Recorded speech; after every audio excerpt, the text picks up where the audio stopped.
बिस्मिल्लाहिर्रहमानिर्रहीम। अस्सलाम वालेकुम वरहमतुल्लाहि वबरकातुहू। ज़ैनब टीवी की तरफ से आज मैं अपने दोस्तों को रसूलुल्लाह सल्लल्लाहु अलैहि वआलिहि वसल्लम का एक फरमान बताऊंगा। आप दोस्तों ने इस पर जरूर अमल करना है। रसूलुल्लाह सल्लल्लाहु अलैहि वआलिहि वसल्लम ने इरशाद फरमाया, किसी औरत के लिए जो अल्लाह और यौम आखिरत पर ईमान रखती है, हलाल नहीं कि वो 3 दिन या इससे जायद का सफर करे और इसके साथ इसका बाप या इसका भाई या इसका शोहर या इसका बेटा या इसका कोई महरम ना हो।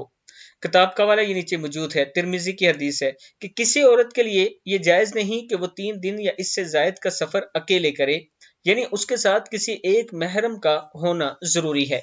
मैं अपने दोस्तों से गुजारिश करूंगा कि अपने घर में इस चीज की पाबंदी करवाएं ताकि रसूलुल्लाह सल्लल्लाहु अलैहि वआलिहि वसल्लम के इस हुक्म पर अमल हो सके।